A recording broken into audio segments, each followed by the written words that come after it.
지난 15일 아프가니스탄의 카불에서는 미군이 철수하고 이슬람 무장단체인 탈레반이 장악하게 되자 아프간을 탈출하려는 현지 주민들로 북새통을 이루었습니다.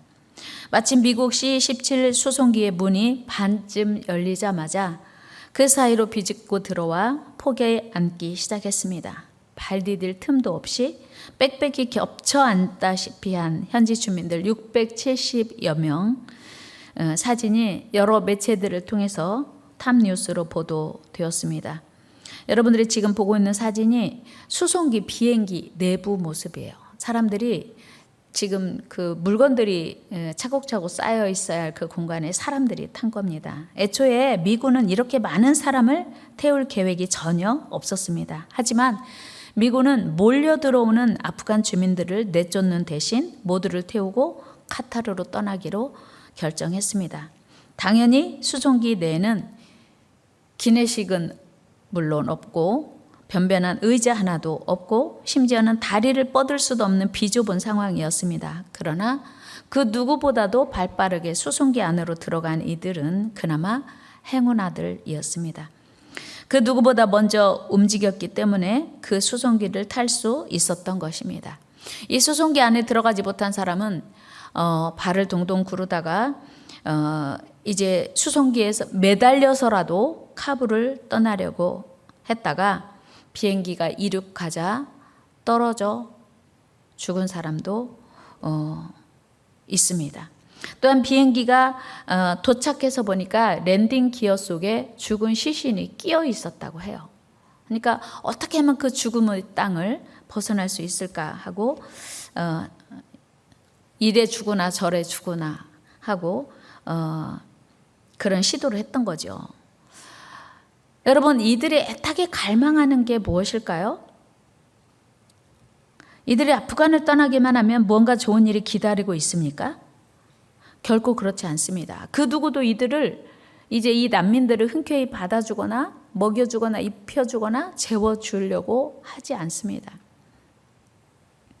그럼에도 불구하고 그들이 무작정 정든 고향을 떠나고 정든 집을 떠나 손때 묻은 가재 도구를 다 뒤로 하고 그동안 다니던 학교도 그리고 일터를 다 뒤로 한 채 무작정 떠나려고 하는 이유가 무엇일까요?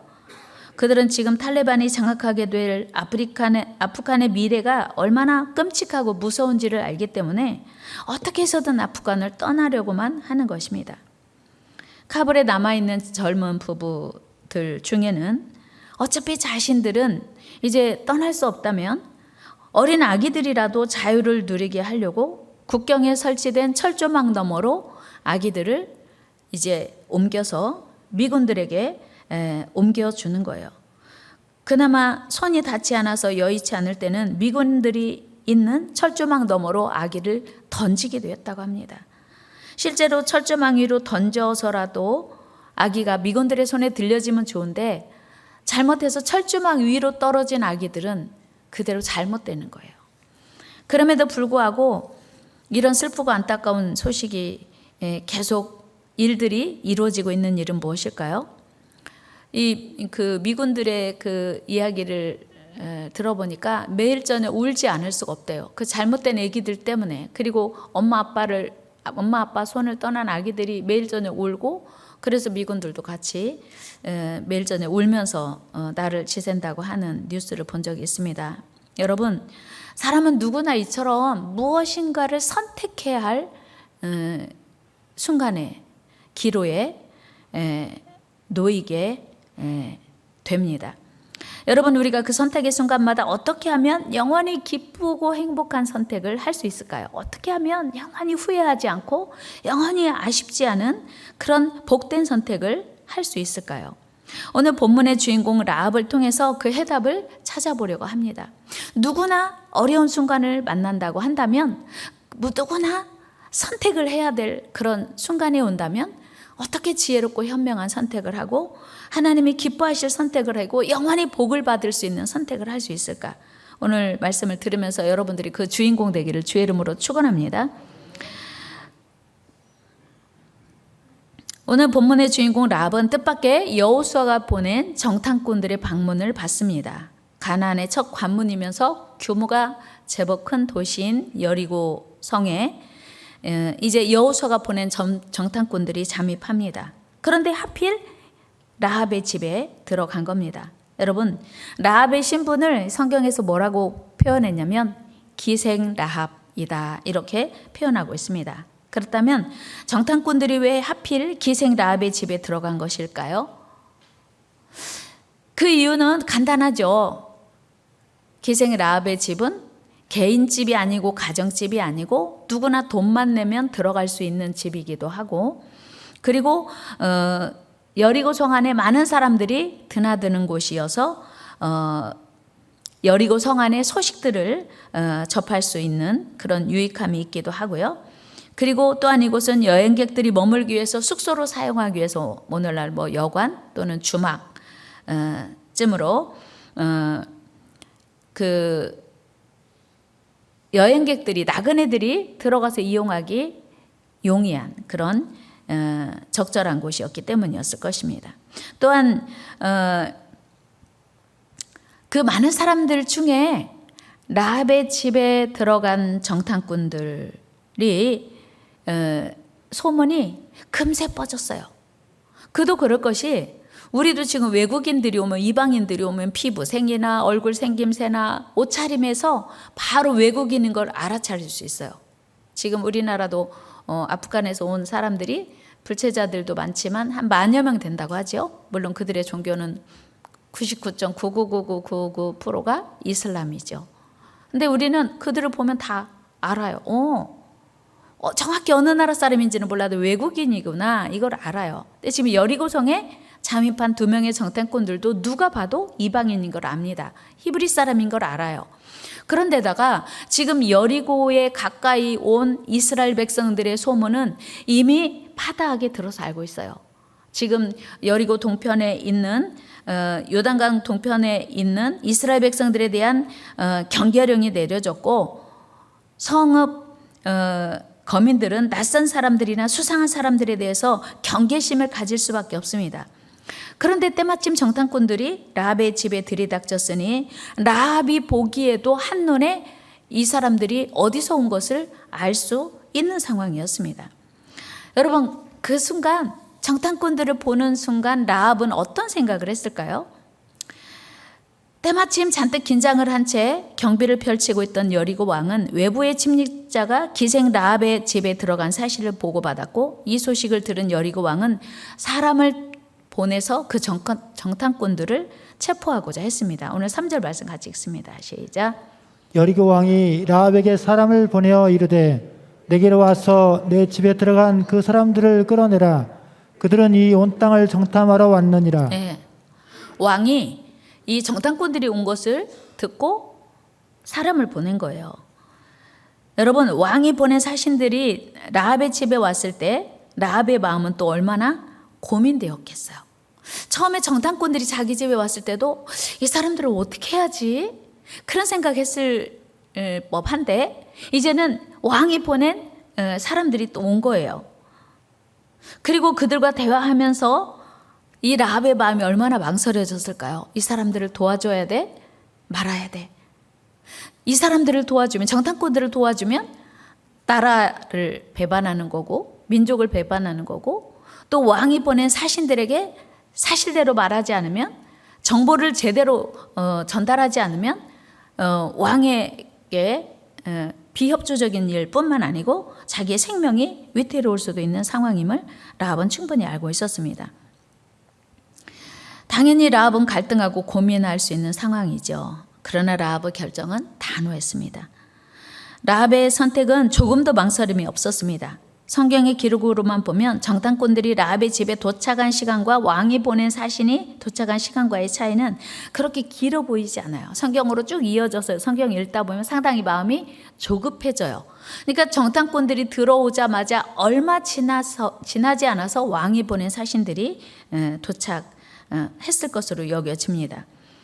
만약에 라합이 쉽게 결정하지 못하고 조금만 더 지체했더라면 이 정탐꾼들의 생사도 사실 위태로울 수 있는 상황입니다. 그런데 라합은 지체 없이 정탐꾼들을 숨겨줍습니다.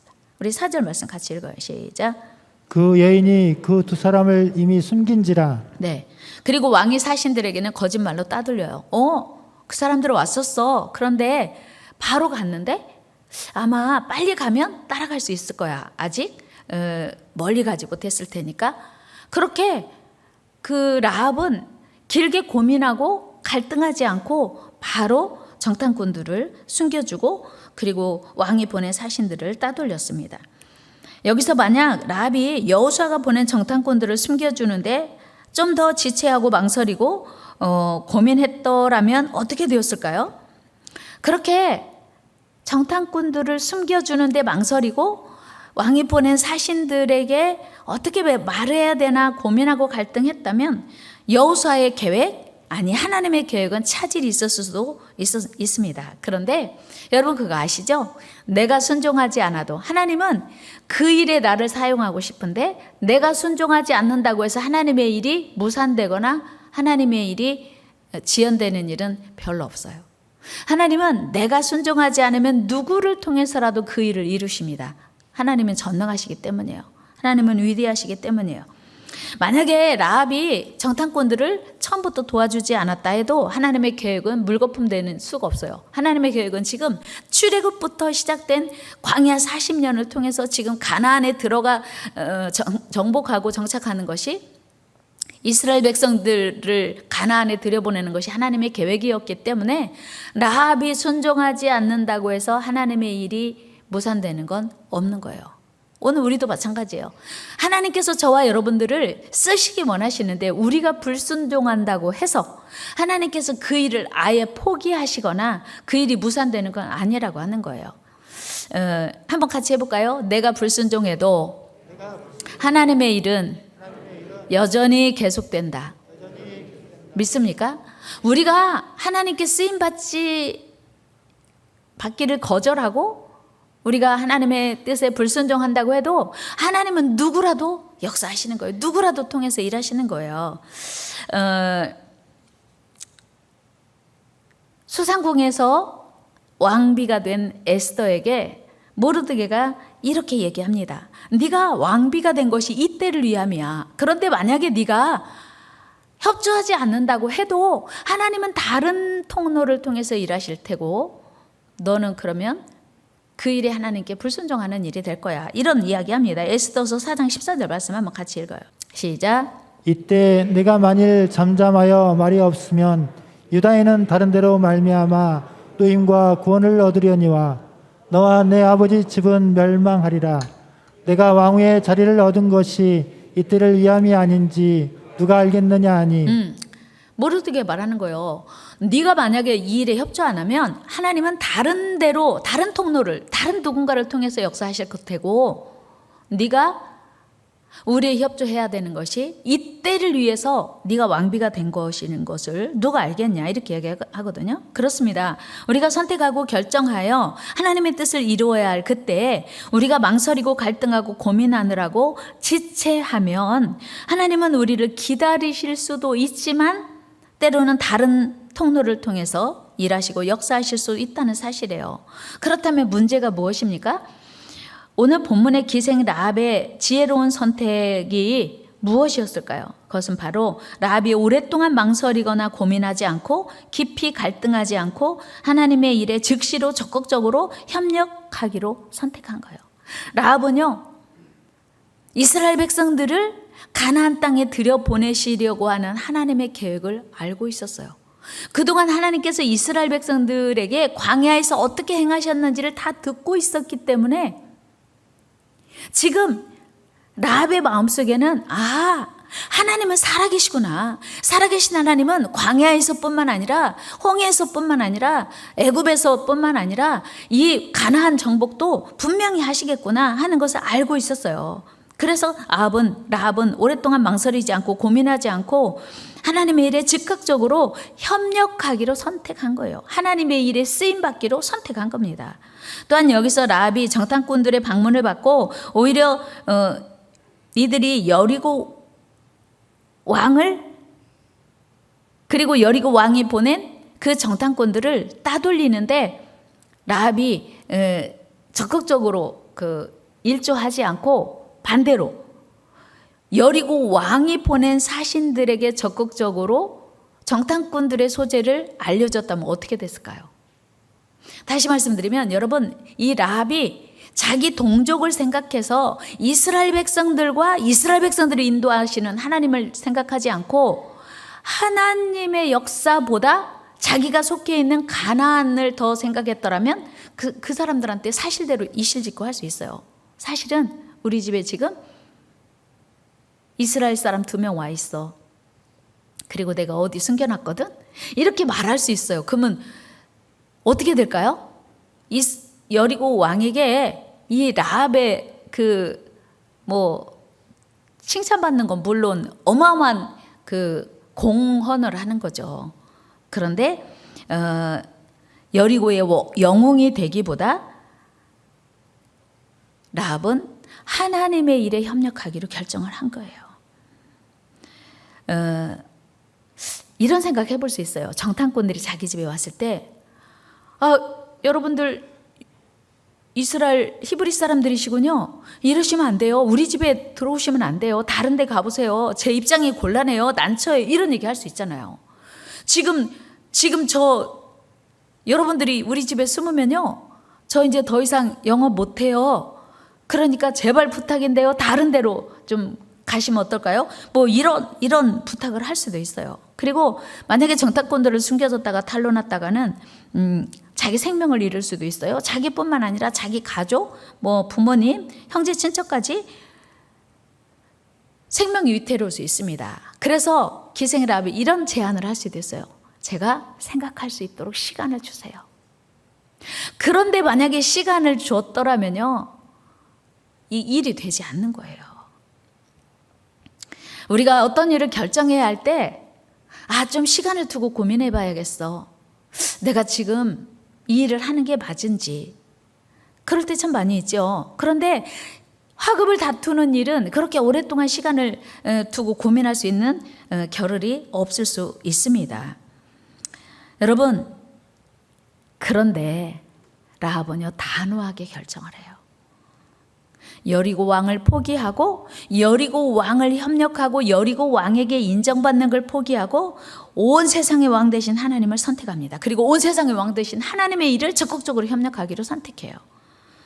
라합은 이스라엘 백성들이 광야 40년을 인도하신 하나님의 역사를 소문을 통해서 이미 다 알고 있었습니다. 그리고 그 하나님을 사모하고 있었어요. 라합은 이미 그 크신 하나님, 그 위대하신 하나님을 믿고 있었다고요. 라합의 고백에서 확인할 수 있습니다. 우리 9절에서 11절까지 말씀 읽어요. 시작. 말하되 여호와께서 이 땅을 너에게 주신 줄을 내가 아노라. 우리가 너희를 심히 두려워하고 이 땅 주민들이 다 너희 앞에서 간담이 농나니 이는 너희가 애굽에서 나올 때 여호와께서 너희 앞에서 홍해물을 마르게 하신 일과 너희가 유단 저쪽에 있는 아모리 사람의 두 왕 시온과 옥에게 행한 일 곧 그들을 전멸시킨 일을 우리가 들었음이니라. 우리가 듣자 곧 마음이 녹았고 너희로 말미암아 사람이 정신을 잃었나니 너희 하나님 여호와는 위로는 하늘에서도 아래로는 땅에서도 하나님이시니라. 아멘. 이 라합의 고백이요, 하나님이 얼마나 위대하신지, 하나님이 얼마나 크신 분인지를 라합은 이미 알고 있었어요. 그리고 고백했어요. 여러분, 라합이 누구였다고요? 직업이 뭐예요? 기생이에요. 성경에 기생이라고 써있어요. 매춘부였어요. 그런데 하나님을 향한 믿음이요, 대단했습니다. 그리고 확고했어요. 그리고 지체하지 않고 목숨 걸고 하나님의 일을 협조합니다. 그는 여리고 왕을 두려워하기보다 살아계신 하나님을 더욱 신뢰하고 믿었습니다. 여러분, 이런 믿음이 우리에게도 있기를 축복합니다. 세상을 두려워하기보다, 세상의 그 누구를 두려워하기보다 하나님을 두려워하는 저와 여러분 되기를 주의 이름으로 축원합니다. 출애굽기 1장에 보면요, 애굽 왕 바로가 이스라엘 여인, 히브리 여인들이 아기를 너무 잘 낳아요. 그리고 점점 이스라엘 민족의 수요가, 백성들의 수요가 늘어나는 거예요. 그러니까 산하 제한을 하면서 이스라엘 백성들의 수요를 이제 줄이려고 하는데 산파들에게 부탁합니다. 히브리 산파들에게 너희들 가서 아기 낳을 때 만약에 남자면 살리면 안 돼.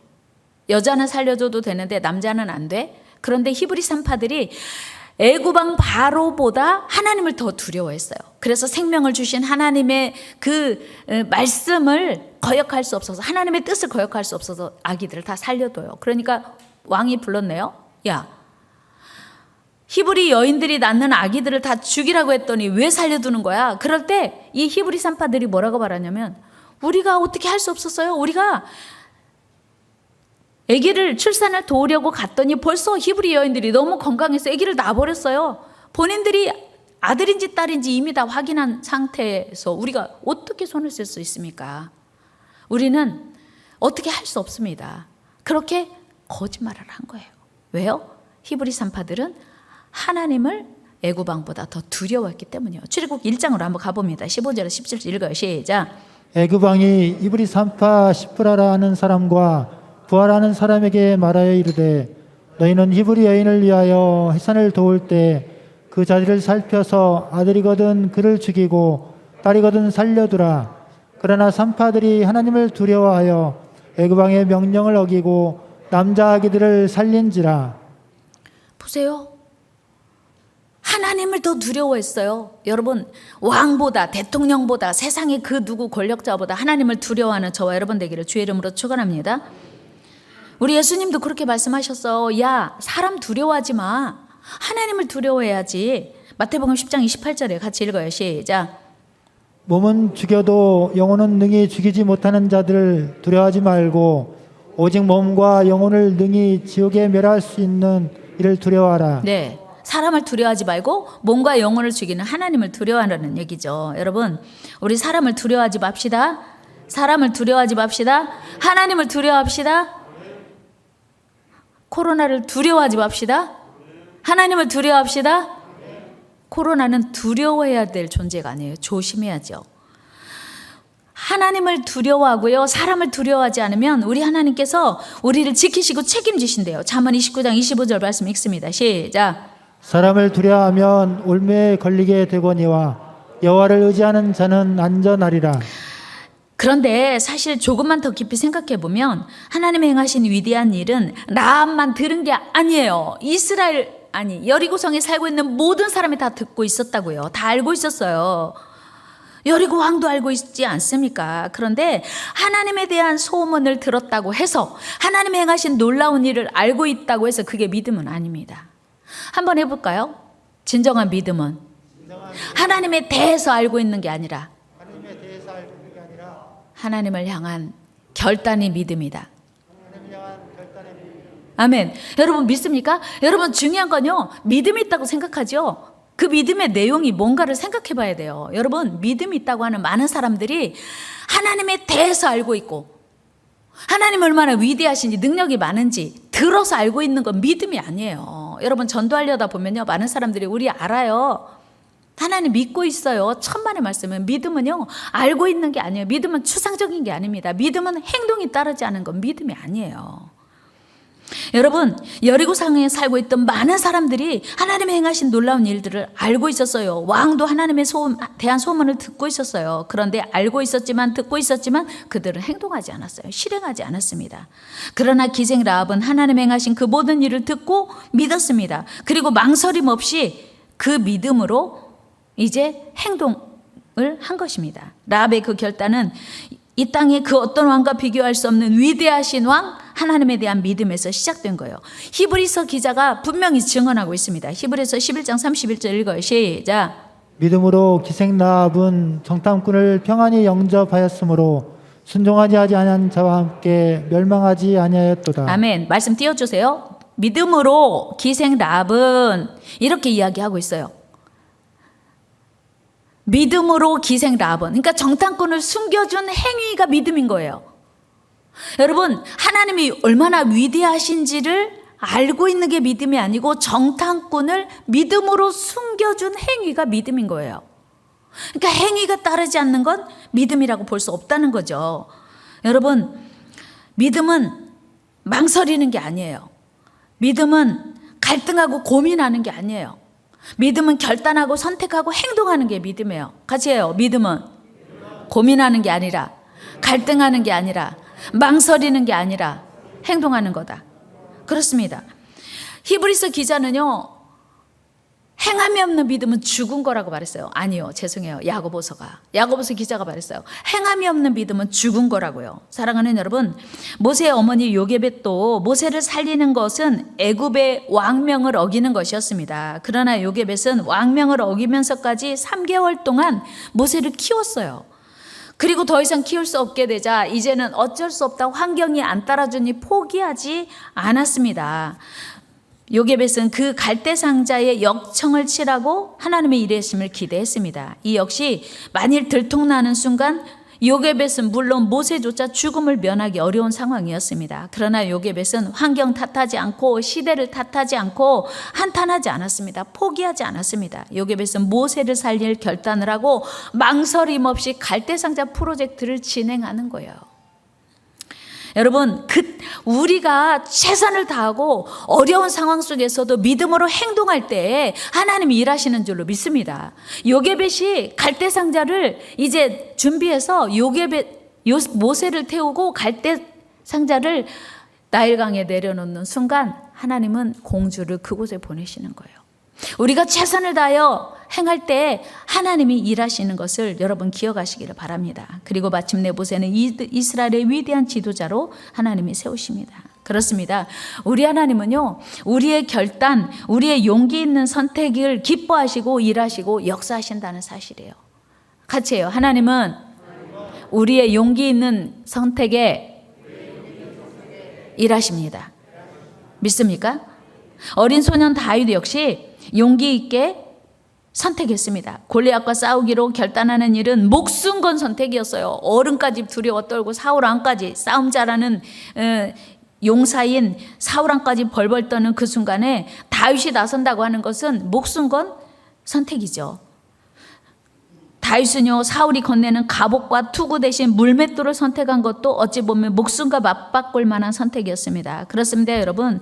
이런 용기 있는 선택, 과감한 선택 위에 하나님은 늘 역사하세요. 그러니까 선택은 우리가 하는 거예요. 큰 소리로. 선택은 우리가 하고 하나님은 일하신다.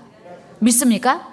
그러니까 우리가 생각만 하고 있는 게 아니라, 우리가 마음속으로 갈등만 하고 고민만 하고 있는 게 아니라, 우리가 용기 있게 결단하고 나설 때 그 위에 하나님이 일하신다는 사실이에요. 여러분, 라합은 이런 선택 위에 하나님이 어떻게 일하셨습니까? 어떤 은혜와 축복을 주셨습니까? 이제 그 정탐꾼과 약조합니다. 이제 분명히 라합은 확신했어요. 하나님께서 여리고성을 이스라엘 백성에게 주실 것을요. 그리고 그날 우리 가족을 살려주세요. 저를 지켜주세요. 여러분, 하나님은요, 그 약속 지켰어요. 여러분, 라합이 누구예요? 라합은요, 이방 여인이에요. 신부는 기생이에요. 매춘부입니다. 그는 하나님의 은혜와 축복과는 가장 거리가 멀어 보이는 죄인 중에 죄인, 어찌 보면 여리고성에서 가장 하나님의 은혜와 축복을 받기에 가장 거리가 먼 사람처럼 우리가 여길 수 있는 사람이었어요. 그는 지극히 비천할 뿐 아니라 윤리적으로, 도덕적으로, 율법적으로도 부정한 여인이었습니다. 그러나 우리 하나님은 여리고성의 모든 사람이 아닌 단 한 사람, 믿음으로 선택하고 믿음으로 행동한 라합을 구원해 주셨습니다. 뿐만 아니고 그와 그의 가족, 형제들까지 구원하셨습니다. 우리 6장, 여호수아 6장 25절 말씀 읽습니다. 시작.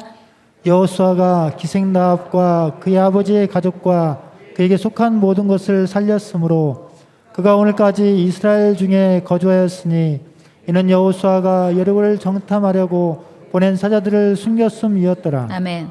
그뿐 아닙니다. 마태복음 1장 보면 혈통을 소중히 여기는 유대인들에게 유대인의 관습으로는 결코 족보에 끼일 수 없는 이방 여인 3명이 등장하죠.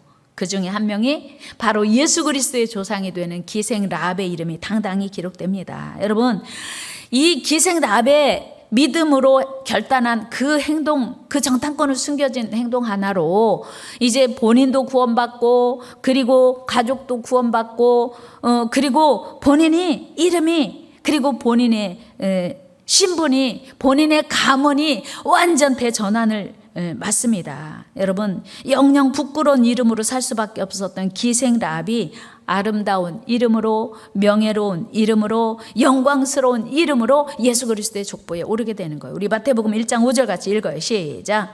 살몬은 라합에게서 보아스를 낳고 보아스는 노덱에서 오벳을 낳고 오벳은 이새를 낳고. 아멘. 여러분 보세요. 라합에게서 이제 기생이 빠졌어요. 신분이 상승된 거예요. 예수 그리스도의 족보에 오르는, 그리고 보아스의 어머니가 되는 아주 영광스러운 인생으로 바뀐 거예요. 여러분, 오늘 우리의 선택은 어떠해야 할까요? 여러분, 환경 때문에 못한다고요? 형편 때문에 못한다고요? 천만의 말씀이요. 오늘 기생 라합이 우리에게 웅변하는 것이 무엇입니까? 기생 라합이 오늘 우리에게 말씀하고 있는 게 무엇이에요? 환경 중요하지 않아. 형편 중요하지 않아. 믿음이 중요해. 그리고 그 믿음으로 행동하는 것이 중요해. 믿음은 절대로 추상적인 것이 아니에요. 머리로 내가 알고 있다고 해서 그게 믿음이 아니라고 하는 사실이에요. 사랑하는 여러분, 오늘 우리의 선택 어떠해야 할까요? 오늘 여러분의 선택은 믿음에 기초한 선택입니까? 또 즉각적인 선택입니까? 아니면 어쩔 수 없는 상황이나 형편에 따른 선택입니까? 여러분, 환경 때문에 안 된다고, 형편 때문에 안 된다고, 지금은 아니라고 미루고 있는 일은 없습니까? 이 다음에 할 거야. 내가 주의를 할 건데 코로나 끝나면 할 거야. 나중에 은퇴하면 할 거야. 더 한가해지면 할 거야. 시간 많아지면 할 거야. 더 건강해지면 할 거야. 여러분, 그렇게 미루고 있지는 않으십니까? 우리 더 이상 미루면 안 됩니다. 더 이상 망설이면 안 됩니다. 오늘 나의 선택이 우리의 삶이 되기 때문이에요. 오늘 나의 선택이 나의 미래가 되기 때문이에요. 믿음의 선택은 때로 많은 희생을 치를 수도 있습니다. 그러나 마침내는 그 잃을 뻔한 목숨까지 하나님이 책임져 주시고 대반전을 일으키시는 놀라운 하나님을 우리는 믿습니다. 하나님은 오늘도 우리에게 말씀하세요. 어떤 선택을 할 건지에 따라서 네 인생이 달라져. 오늘 저와 여러분들 믿음으로 선택하시고 믿음으로 행동하는 은혜가 있기를 축복합니다. 기도하겠습니다. 하나님 감사합니다. 오늘 라합의 선택을 보면서 많은 교훈을 얻습니다. 많은 깨달음을 얻습니다. 하나님, 우리가 코로나 때문에 못하는 것이 무엇입니까? 코로나 때문에 우리의 직장 생활 여전히 잘하고 있습니다.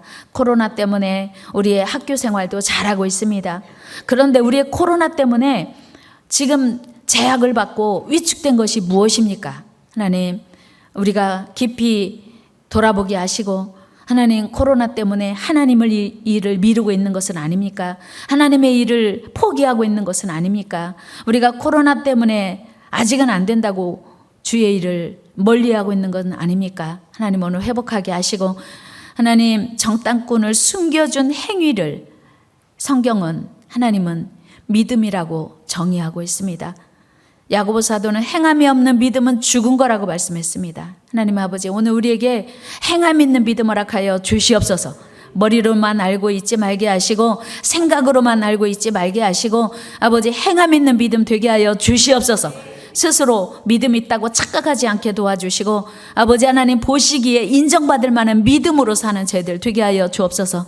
아버지, 무더위가 지나가고 있습니다. 다시 이제 일어나야 할 때입니다. 아버지, 믿음을 회복해야 할 때입니다. 하나님께 인정받는 믿음을 회복하는 우리 모두 되게 하여 주시옵소서. 우리 모두에게 새 허락하여 주시고 아버지, 다시 주님 나라 향해 달려갈 수 있도록 큰 믿음과 은혜와 열정 허락하여 주옵소서. 감사드렸고 우리 주 예수님의 이름으로 간절히 기도드리옵나이다. 아멘.